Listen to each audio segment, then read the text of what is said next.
So I went to a Mexican place last night. Really? Yes. And I had something I'd never had before, which was carnitas fajitas. Carnitas fajitas. Okay. Yeah. So fajitas, obviously, you are familiar with, but carnitas, you might not be because you don't eat meat. They're pork that I don't even know how it's cooked, actually, because when it's done properly, it's got like a crispy outside, the chunks of pork, but then they sort of fall apart, like they just sort of melt, but it's got that wonderful tenderness and crispiness at the same time, and it's been braised or something in cooking liquid that's seasoned really beautifully. And so I had fajitas made of that, and it was really, really great. Nice. You know, the only time I ever want to eat meat again is when you describe it. It's sort of true. I'm like, oh, I should eat meat again. Kate makes it sound so good. What's funny, though, I'll try to make vegetables sound good, too. Please. You and I are so often on the same cycle. I wonder if we lived in the same house, would we sync up? No, that's just a myth. But I also went to Mexican, and I got my traditional vegetable fajitas, right? Because I don't eat meat, as many of you know. Vegetable fajitas were fine, but then I also got a bowl of vegetarian beans. And, you know, and I always try the beans, like just like a fork and a couple of beans. I'm like, oh, these are really tasty. And I kept eating them and kept eating them. I know, exactly. I put my fork all the way down in the beans to get a big old mouthful. And what do I pull up? Like a deboned chicken bone at the bottom of my beans. A chicken bone? Tough times, Kate. I was expecting you to say a piece of like ham hock or something, a piece of pork that they actually cook in the beans. A chicken bone? Yes, if only it had been ham hock. My poor friend I was with was so mortified because I got so angry and I went off and I said, I want to speak to the manager. I want to talk to someone right now. So the manager came out, long story short. You know what his explanation was? That they debone chicken and then they throw the chicken bones across the kitchen into the trash can, and he guesses it landed in a pot of beans. Oh, well, good thing he explained that. I feel much better. At least there's a reasonable explanation. Yeah, you wouldn't want any chaos around that, would you? So we know where not to go back for Mexican. Pretty much. Welcome to another episode of You Won't Believe What I Ate Last Night. I am Rick Fiore. And I'm Kate DeVore. And this is our ongoing conversation about food, health, weight management, and our endeavor to be and stay healthy in a really tasty world. With love, kindness, and compassion towards ourselves and others. Today, we are talking about fad diets through the ages. Which ones we've done, which ones we've not done, and one of the craziest ones ever. Which I honestly had never heard about until Rick told me about it during this recording, and all I'm going to say is it involves something completely inedible and sort of vaguely horrifying. We'll leave it at that. Also, we have our first listener call into the show. Yay! Which all of you can now do. Be part of our show. Send your questions or tell us what you ate last night, how you felt about it, and more importantly, how you feel about it now. Send us a recording either straight from an iPhone or an MP3 and email it to us. Enjoy the show. Listen, I've been desperate to talk to you. Yes, I'm so glad we're here. Have you heard about the latest fad diet to come out of... This was reported in the Herald Down Under, Sydney Herald, from our friends down in Australia. For any of you listening, This comes from your Herald. Excellent. No, I don't think so. Stay tuned. It's coming your way. So here's what the article says. It says that health experts have warned against crazy fad diets for years, blah, blah, blah. That's something we all know. But here's the latest fad diet. Eating orange juice-soaked cotton balls. Oh, come on. No, Kate, I'm serious. Eating orange juice-soaked cotton balls. What is one supposed to do with that? It's in the same article about people that do... Is that all you eat? Is that the entire diet? Apparently so. And you drink lots of lemon water. Are you serious? That's it? Yeah. What do they say to make that seem like a good idea? Nothing. It's by this... It's being done by teenage girls. And so I have several questions about this because I haven't found more information on it, but I want to. And I'm going to in our next podcast. So there's a dentist who's quoted in this article because Obviously, when you have that much acid in your food, you're losing tons and tons of calcium, and it's stripping away all that veneer from your teeth. And people are losing their, some teenage girls have lost numerous teeth because of this diet. You can't even call it a diet. You're eating cotton balls. That is not a food. Right? I don't understand the cotton part. Like, is it just, do you suck on the cotton balls and get all the orange juice out and then spit them out? Or do you actually ingest the cotton? I'm assuming, here's the thing, the article doesn't say. It seems as though you ingest the cotton. And at first I thought, well, that's really odd. But then I have 2 Chihuahuas, and I think about how much they shed and how much of their dog hair actually winds up in my water and my food. I'm like, I've probably, digested easily a cotton ball of dog hair over my lifetime. Well, yeah, but not on purpose and not as a lifestyle choice. Oh, totally. But simply as a function of the system. Clearly, my system can process dog hair over time. Well, I think anyone that eats in a restaurant ever can't be too put off by anything, because God knows what all we've eaten from restaurant kitchens, Kate, you're so I don't true. even want to think about it. It's amazing we're not sicker from eating out in restaurants. Oh my God, totally. So it's not that part. It's just like, why? I'm sure we can handle the cotton, although God knows, is that what does it do in your bowels? I mean, it just seems your digestive system, and although cotton balls are so fluffy, but still. These are the many questions that lie ahead of us. Do we know how many of them we're supposed to eat in a day? No.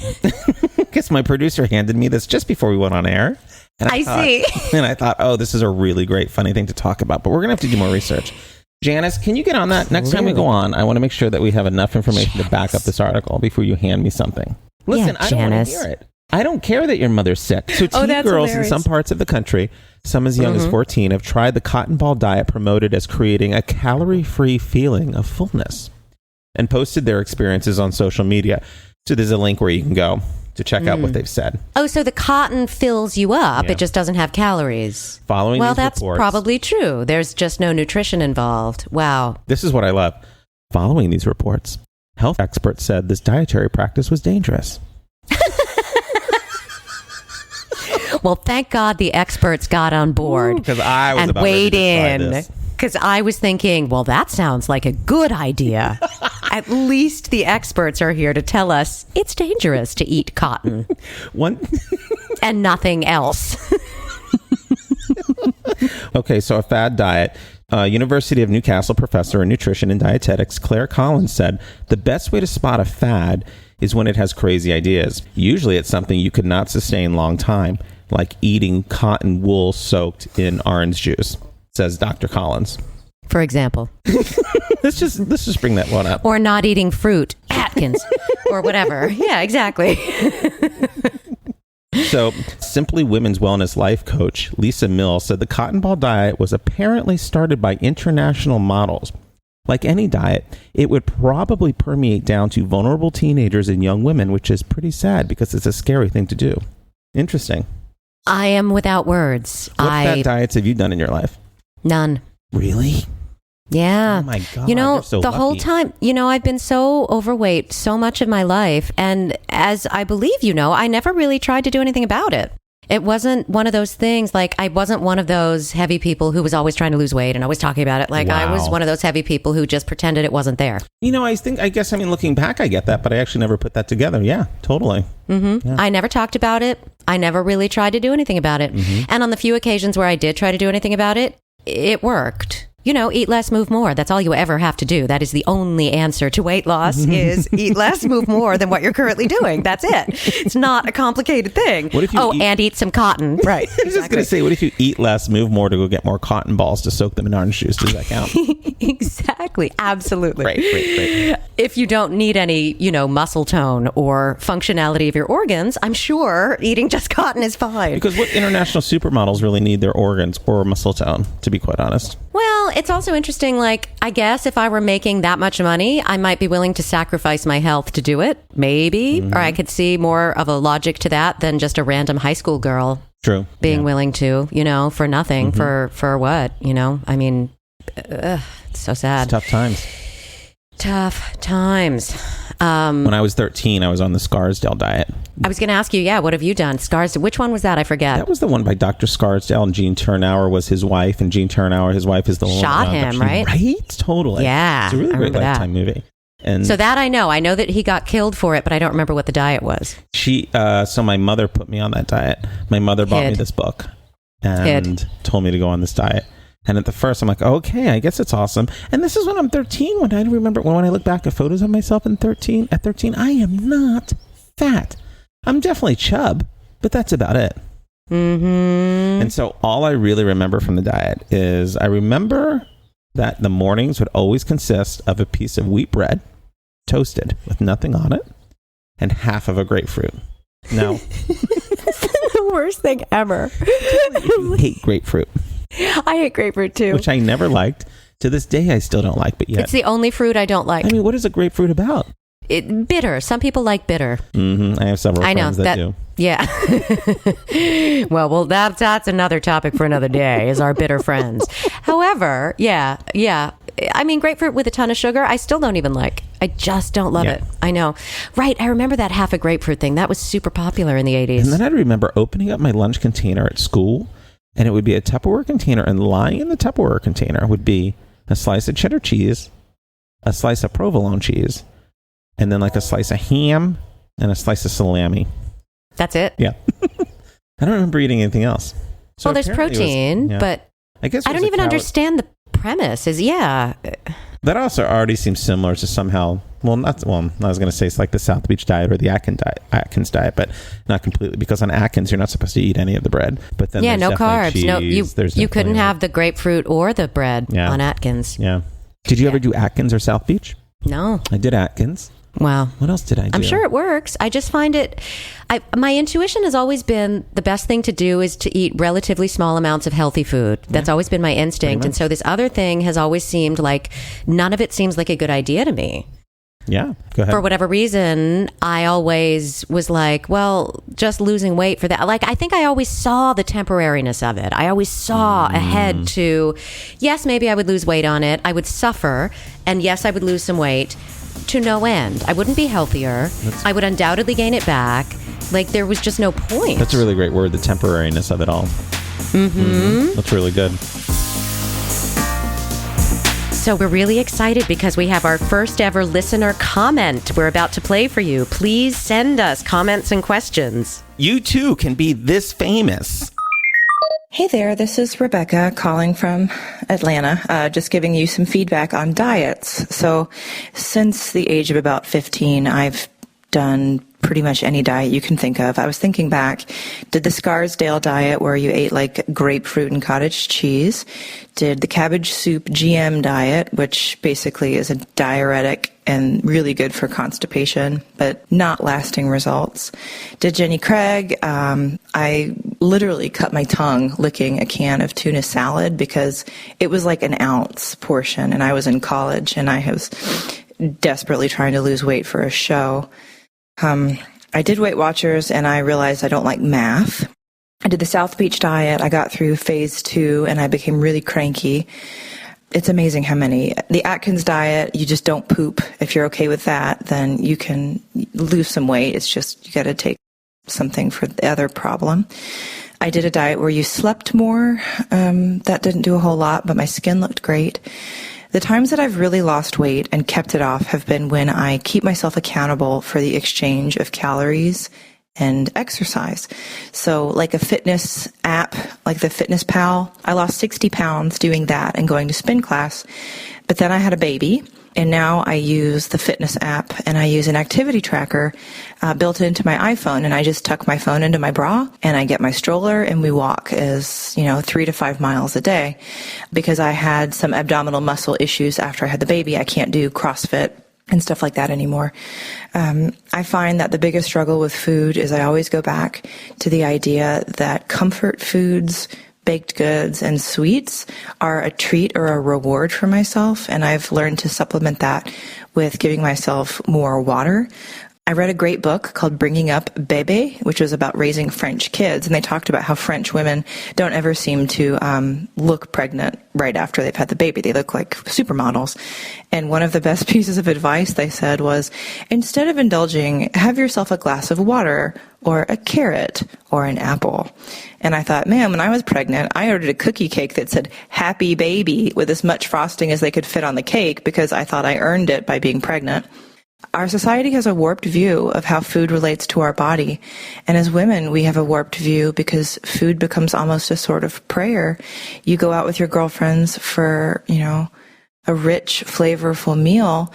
And sometimes maybe it's better to say, hey, let's get together and go to the market and buy fresh fruit and sit by a lake. I mean, not to feed into too many stereotypes here, but we do equate food with happiness. And I work with cancer patients who can't eat.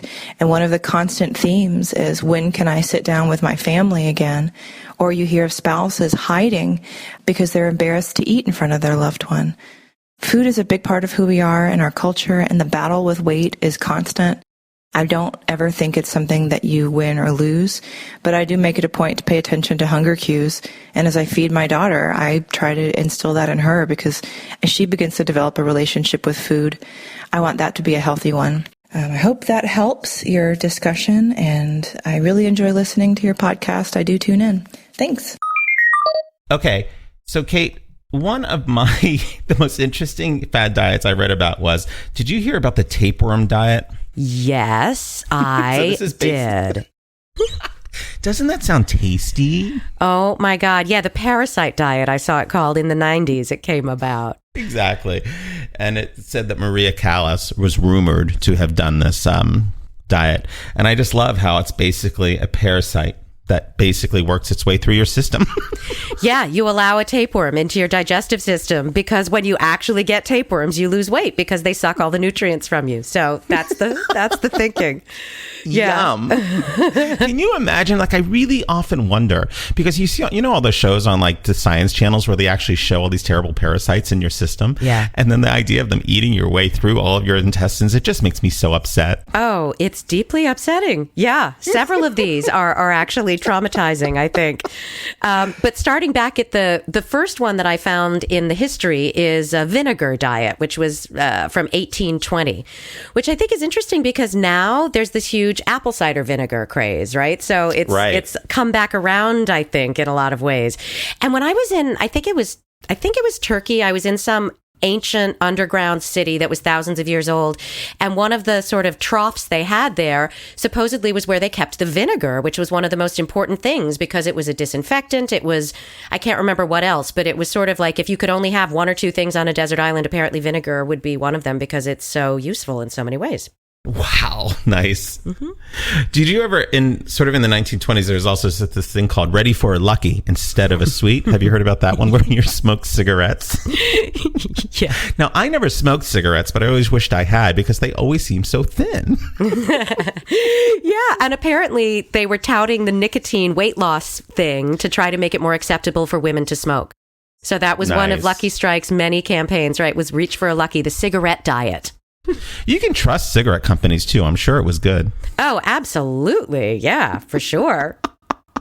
Yeah. And then in the 1930s, there was the grapefruit diet, which circled back around, didn't it, with Scarsdale? Yes, totally. Mm-hmm. My nemesis. Mm-hmm. Did you ever do, you didn't do anything. I've asked you that before, but the cabbage soup diet, so many people I knew actually did that, but I could not bear the idea of eating just plain cabbage soup all the time. It's funny because it came about in the 50s and then it did cycle back around in the 90s, didn't it? I remember, I think I have a Xerox copy, an old faded Xerox copy in my recipes of the cabbage soup that was supposed to be like the amazing cabbage soup for this particular diet. But I wonder if there's something to it. I wonder if there's a fermenting, I guess cabbage isn't fermented, but it's, I don't suppose it was a fermented soup, but there's a lot of fermented foods now in the microbiome diet, which is more current now. That speaks to the whole environment of the gut and the organisms and the bacteria in our gut and keeping that healthy so we don't get leaky gut system and so that we can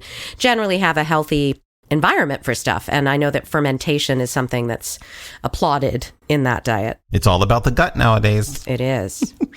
It is. In the 70s, there was the Sleeping Beauty diet. I love the Sleeping Beauty diet. Which is that you're supposed to sleep as much as possible, even if it involves sedatives, because if you're asleep, you can't eat. I mean, it solves a lot of problems. And we actually heard Rebecca talk about that. She tried that and surprisingly did not work so well. Elvis was rumored to have been doing this, the Sleeping Beauty diet. Yeah, I wonder about that. In 1975, my favorite, which I would love to try, is the cookie diet. Where cookies are made with amino acids. And it's all about getting as many as amino acids in. But I can't remember what the amino acids did. Do you? No. And the cookie diet I saw was actually from the 2000s. I don't know if it was the same one or not. Oh, wow. But in that case, they had very specific cookies that you bought, and you were supposed to eat 9 of them a day, plus one meal a day of 500 to 700 calories. Sounds like heaven to me. Yeah. Maybe it's all the sugar just desiccates your system. Maybe that's what helps you lose weight. Yeah. I wonder, I mean, when they say cookie, I wonder if they're really using that loosely. Fad diets through the ages. In the 70s, of course, Scarsdale came up, which was 1,000 calories a day, 43% protein, 22.5% fat, 34.5% carbs. Seems to me like 1,000 calories a day of almost anything would cause weight loss. And starvation. Trust me, I know.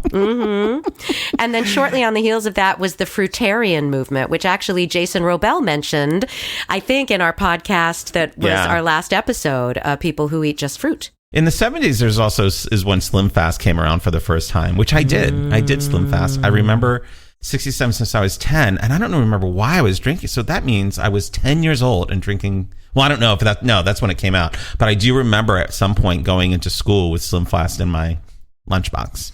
Wow. The little straw. And the thing is, you weren't able to refrigerate your lunches at school, so it just sat on a counter. So it was warm Slim Fast. That sounds awesome. What flavor? Strawberry is all I remember. And vanilla.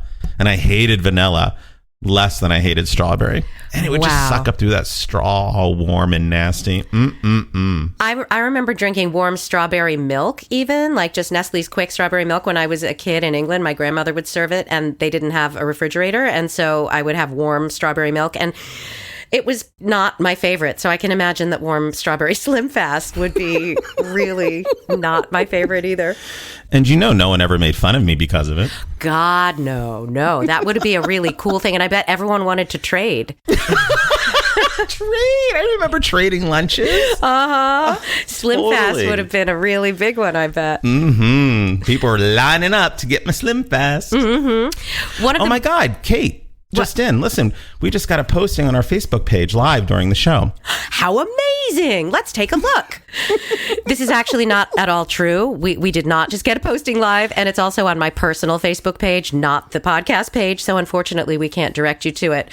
But I did ask the question, what fad diets have you tried? And do you have an opinion, positive or negative, about them? And we did get some responses. My favorite one is someone who says, yeah, I did the South Beach diet, where in our house, it quickly devolved into the South Bitch.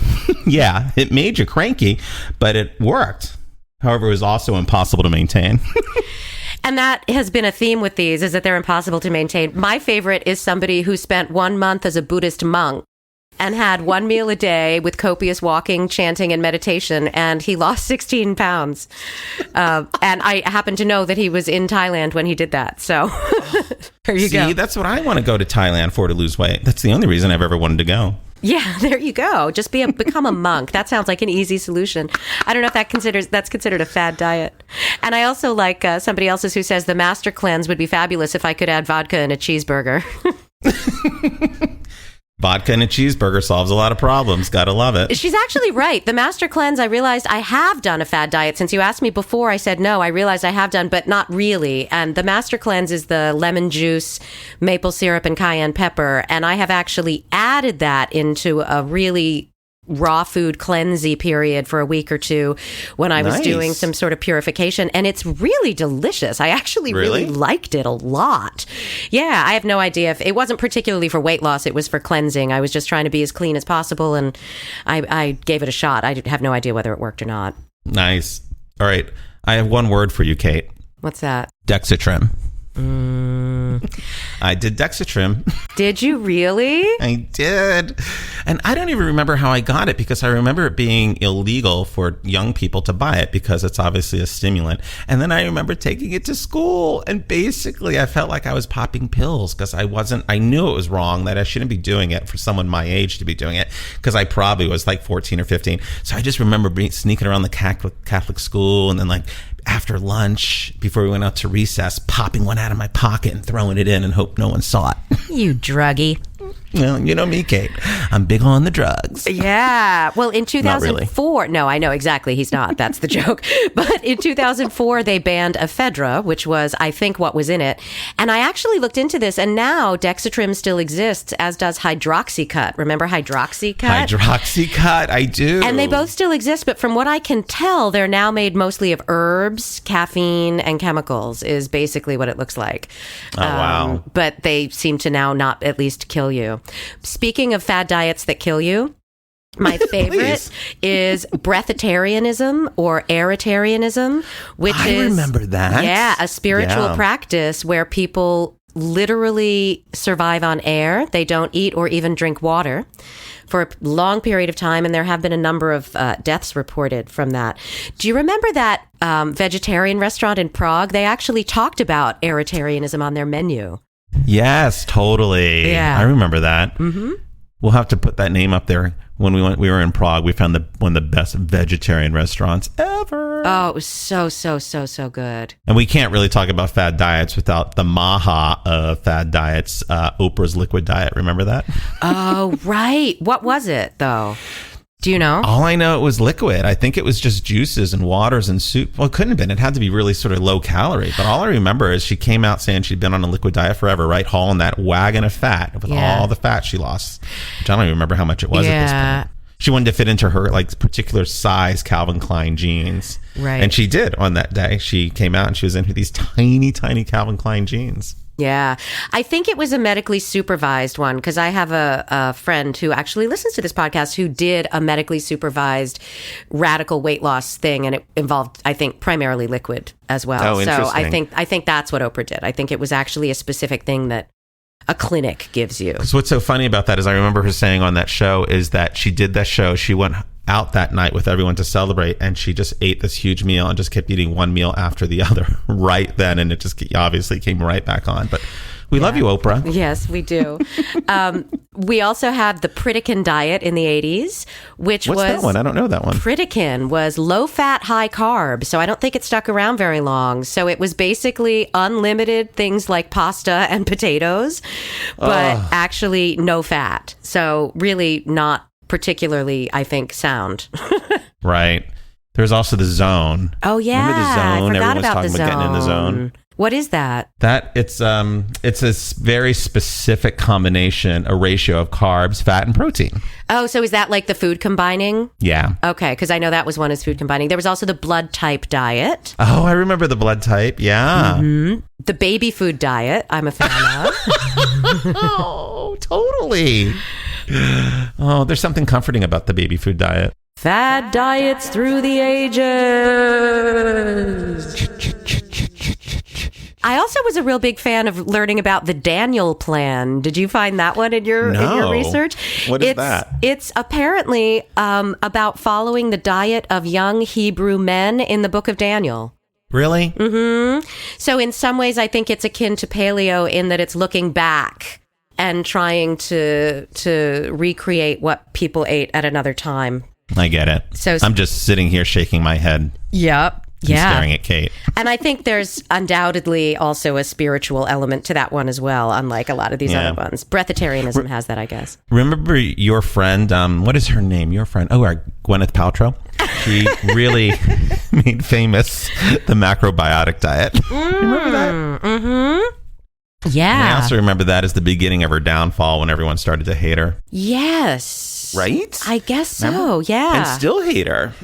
Yeah, For some I don't inexplicable reason. follow that stuff so much. But yes, I know. I think I always get the feeling she gets a bad rap somehow, but I don't really know.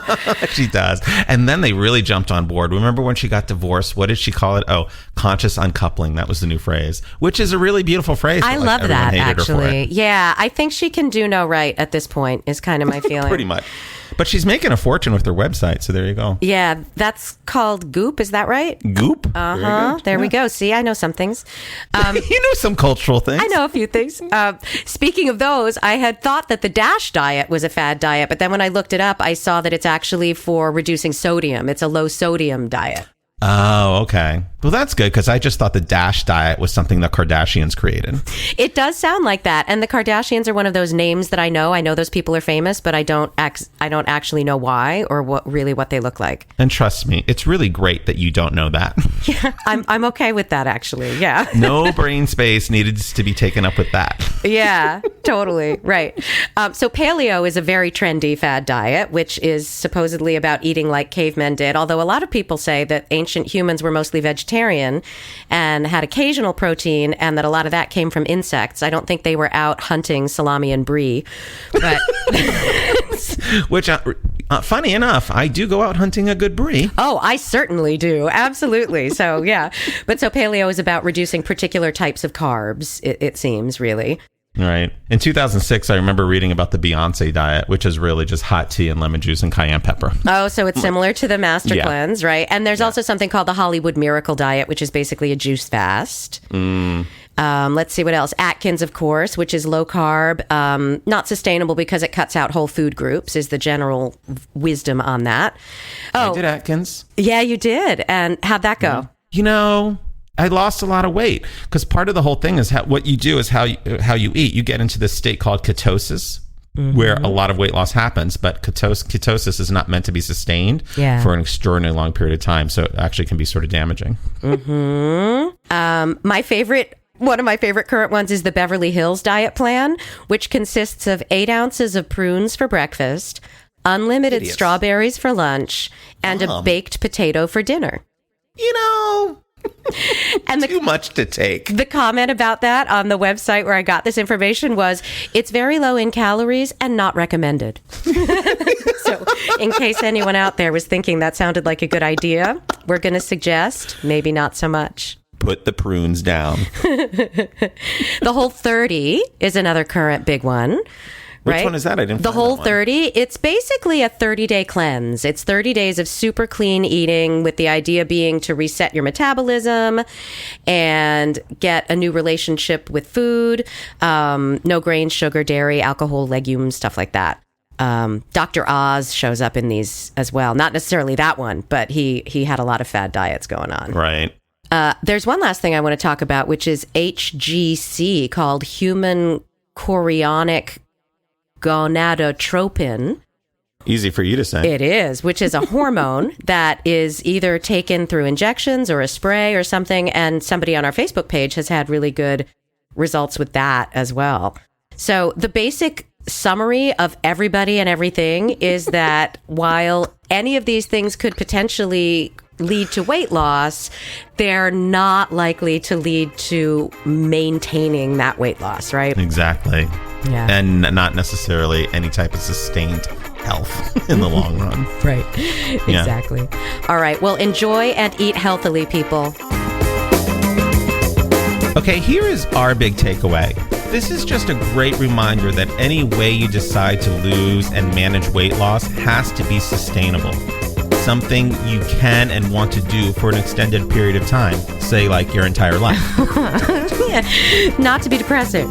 Yeah, but diets are by their nature temporary and can certainly lead to weight loss. You can lose weight in a bazillion ways, but maintenance is a whole different thing, which we'll talk more about in a future episode. So speaking of future episodes, please subscribe on iTunes and on YouTube and review us and let us know what you think. Look at our Facebook page, like like us on Facebook. We post stuff every day, and it's fun and interesting. And we also have an awesome webpage with stuff related to the podcast at youwon'tbelievewhatIate.com. And join us for our next episode about the effects of stress on our weight and some of the contributing factors in our culture. Good way to put it. All right, this podcast is supported by the generous donation of our listeners, so please visit patreon.com/youwon'tbelievewhatIate to support the podcast, or tell a wealthy aunt about us, or your mailman, or your mailman's dog, or your mailman's milkman's dog. Anyone. Thank you for listening. Thank you.